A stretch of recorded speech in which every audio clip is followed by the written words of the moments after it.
quelle équipe suivre pour tes paris sportifs pour la saison 2019-2020. C'est ce que je vous propose dans c'est ce que je te propose dans cette vidéo.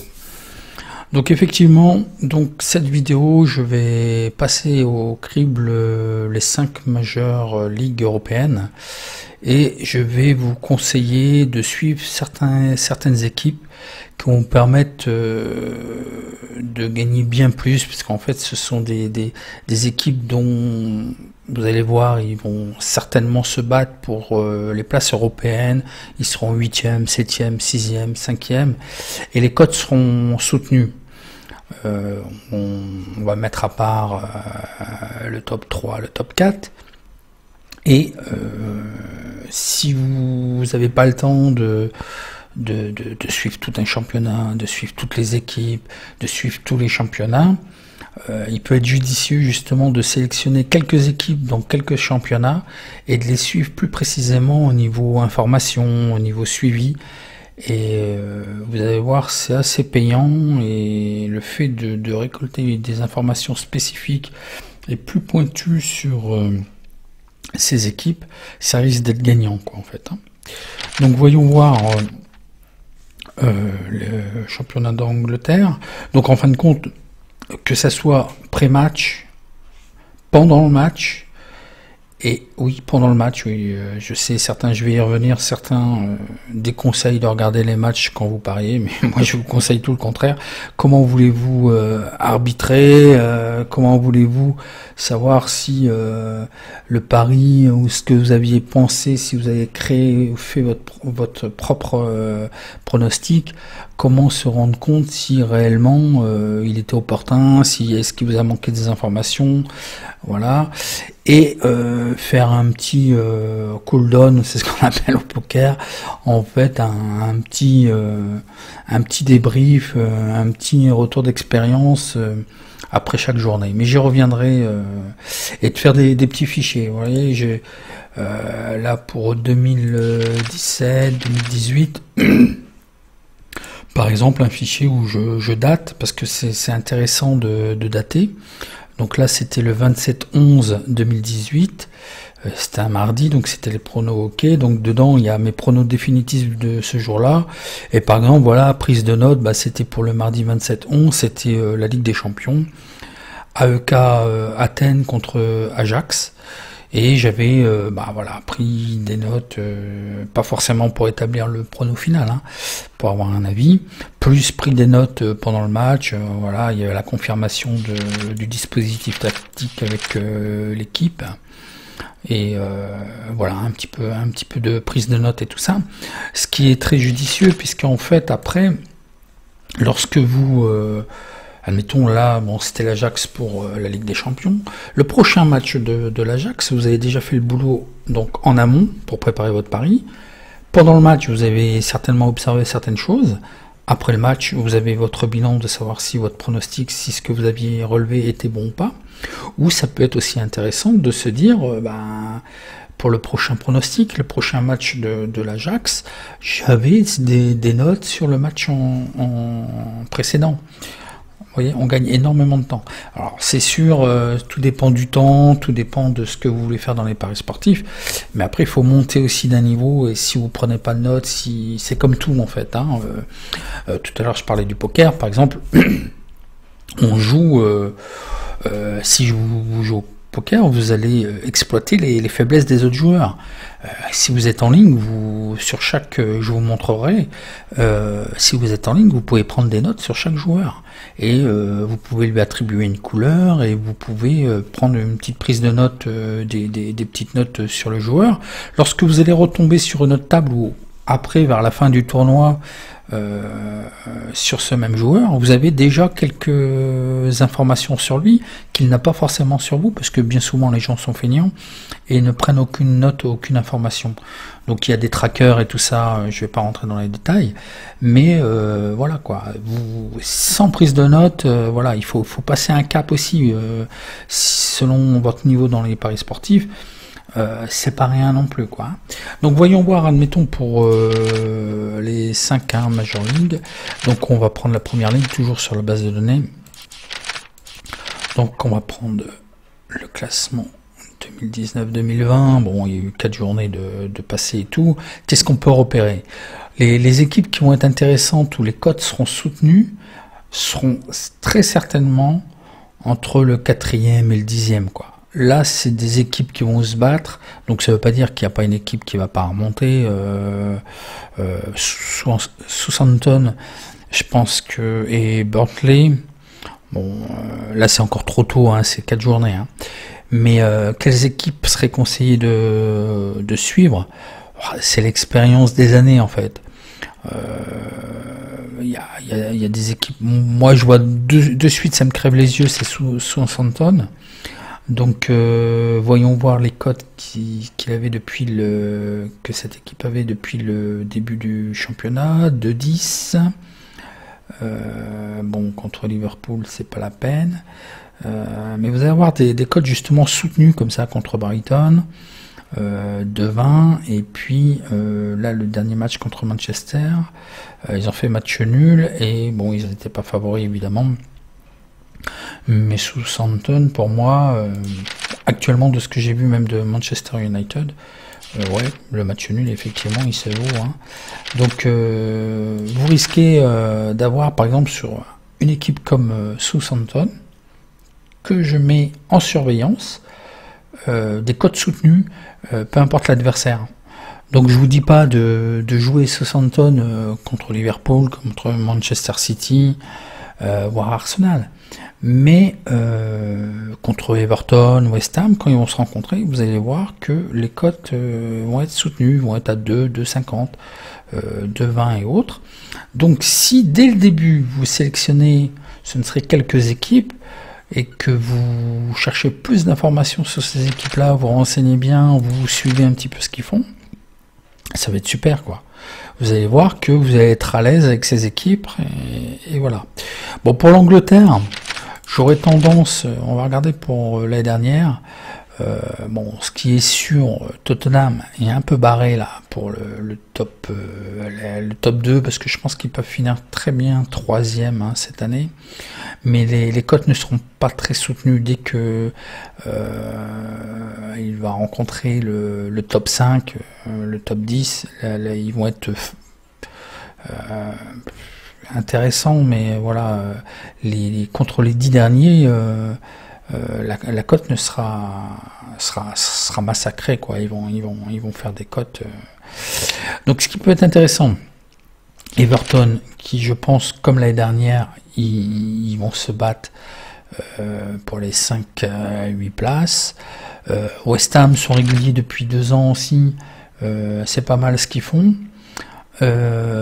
Southampton, moi je pense qu'ils mériteront mieux, beaucoup mieux.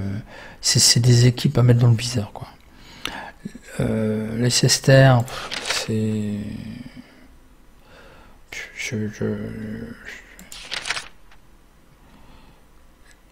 moi là 2019, surveiller Southampton, je vais en donner 3 par championnat: Southampton, West Ham, Everton. Je pense que c'est des équipes. Burnley, si vous préférez pas Southampton, peut-être Burnley, parce qu'ils sont très réguliers, surtout à domicile, ils sont très costauds. Donc West Ham, Everton, West Ham, Southampton ou Burnley. Je pense que c'est des équipes qui vont se battre dans ils vont essayer d'attraper l'Europe, quoi, hein. Ils seront certainement en fin de championnat, 6 à 8e, et vous verrez que les cotes seront très soutenues. Passons en Italie. En Serie A. Alors là, j'ai mon favori, j'ai mon chouchou en fait depuis 2 ou 3 ans. C'est Torino. Torino, il y a toujours des cotes soutenues. Là, c'est une bonne équipe à suivre, régulière. La Sampdoria, pareil, la régularité. À surtout pas suivre la Roma, c'est tout et n'importe quoi. Donc c'est irrégulier. Mais la Sampdoria, Torino, Sassuolo, ce sont pour moi les 3 équipes à suivre en Italie cette année. Ils vont se battre. Ils vont se battre 5e à 10e place, ce qui est à peu près le cas tous les ans. En Espagne,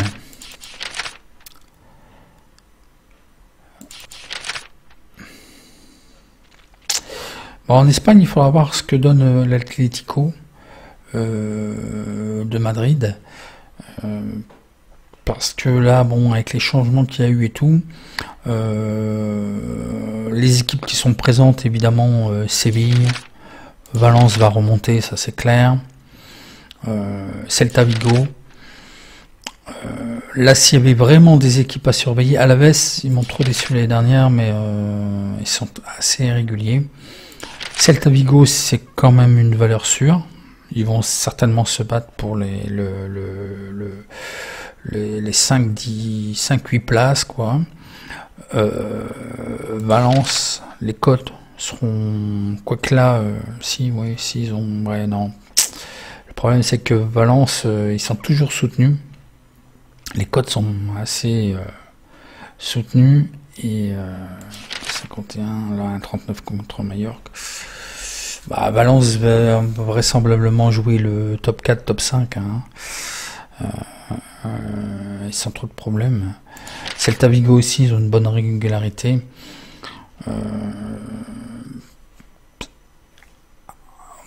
Je vais retenir Celta Vigo à surveiller et à maintenir. Valence, mais vous n'aurez pas toute l'année. Je pense que là, dans les 10 jours à venir, ils vont certainement remonter. Et puis Villarreal, qui sera aussi en bagarre pour le top 5, pour les places européennes, quoi. Donc en France, la Ligue 1, l'OM sera intéressante à surveiller, sauf que les codes vont être massacrés, parce que très vite, dès qu'ils vont aligner 2 ou 3 victoires, les codes vont baisser. C'est des codes qui sont quand même toujours soutenus et des fois surcotés, de par les supporters et autres. Vaut mieux faire de l'abstraction quand même. Très vite avec leur mercato, Rennes et Nice, et puis le démarrage qu'ils ont fait cette année, donc à mon avis aussi ça va être très vite surcoté. Après il faut voir si ça plonge un petit peu au classement. Lille, il faudra certainement voir les jours à venir, mais ils seront quand même assez suivis. Ce qui peut être intéressant à suivre, et d'ailleurs plus pour des paris, je vous conseille plus pour des paris sécurisés, match nul, ou alors victoire remboursée si match nul, c'est Montpellier, qui seront très certainement, de par leur régularité, en bagarre pour jouer les 5-8e places. Saint-Étienne, mais Saint-Étienne, c'est un peu aussi comme Marseille, c'est que dès qu'ils ont aligné 2 victoires, 3 victoires, c'est que la cote va certainement plonger. Strasbourg à domicile, c'est toujours du costaud. Là, ça serait un petit peu comme Montpellier, de jouer victoire ou sécurisé, rembourser si nul, ou alors jouer le match nul. Mais à domicile, je pense quand même il faut plutôt jouer par rapport à Montpellier. C'est quand même un des champions, il faudra que je vous fasse une vidéo. C'est quand même un des champions du match nul aussi. Mais Strasbourg, donc voilà, Strasbourg-Montpellier à suivre, et Saint-Étienne, mais Saint-Étienne-Marseille, pour moi, dès qu'ils vont aligner 2 ou 3 matchs gagnants, la cote va tomber, quoi. Donc Saint-Étienne en 3e position, Strasbourg, Montpellier surtout à suivre, surtout à domicile, et surtout ces 2 matchs, ces 2 équipes c'est pour la sécurisation match nul. En Allemagne, donc là aussi j'ai mon chouchou que je suis, qui m'a fait quand même gagner beaucoup d'argent. C'est Mönchengladbach. Donc c'est sûr, ils seront là à se bagarrer toute l'année. Vous allez avoir des cotes soutenues. Ils seront certainement là à se battre pour 7e, 8e, 6e, 5e place. Mönchengladbach, c'est pratiquement les yeux fermés. Alors en milieu de tableau, alors là ils sont très très mal partis. Mainz était pas mal. Je les aurais conseillés, mais là je vois qu'ils sont vraiment très très en difficulté depuis le début, donc mis à part Mönchengladbach. Schalke 04, c'est un peu pareil que Mainz en fait. Et ça peut être capable du meilleur comme du pire. Brême, c'est la régularité aussi. Donc Mönchengladbach. Là, les équipes allemandes, c'est un peu trop. Celui que je suis vraiment tous les ans, depuis au moins 4 ou 5 ans, c'est vraiment Mönchengladbach. Après, il faudra s'attaquer à surveiller les pronos des 7, 8, 9, 10, 10e. Vous aurez des cotes soutenues. Là, je vais pas m'aventurer plus parce que j'aurais pensé à Mainz, j'aurais pensé à Hertha, Brême. C'est des équipes que souvent Schalke 04, mais pour moi, de ce que j'ai vu pour l'instant, hein, depuis le début du championnat, ouais, ils vont certainement se battre. On va les retrouver certainement au milieu de classement, enfin tout au moins j'espère pour eux. Donc pour l'Allemagne, je vous dirais que Mönchengladbach parce que ça c'est une valeur sûre. Donc voilà en gros les équipes pour moi à suivre en 2019-2020 pour surtout avoir des cotes soutenues, pour avoir des équipes qui se battent assurément pour les places européennes. Donc voilà ma sélection. Allez, à bientôt pour une autre vidéo.